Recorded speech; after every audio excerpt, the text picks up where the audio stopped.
लोग अर्श को उठाए हुए और जो उसके गिरदा गिर्द हल्का बांधे हुए हैं यानी फरिश्ते, वो अपने परवरदिगार की तारीफ के साथ तस्बीह करते रहते हैं और उस पर ईमान रखते हैं और मोमिनों के लिए बख्शिश मांगते रहते हैं कि ऐ हमारे परवरदिगार, तेरी रहमत और तेरा इल्म हर चीज को समोए हुए है।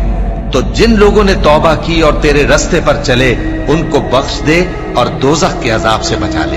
ऐ हमारे परवरदिगार, उनको हमेशा रहने की बहिश्तों में दाखिल कर जिनका तूने उनसे वादा किया है, और जो जो उनके बाप दादों और उनकी बीवियों और उनकी औलाद में से नेक हों उनको भी। बेशक तू गालिब है, हिकमत वाला है। और उनको बुरी हालतों से बचाए रखियो, और जिसको तू उस रोज बुरी हालतों से बचा लेगा तो तूने बेशक उस पर मेहरबानी फरमाई, और यही बड़ी कामयाबी है।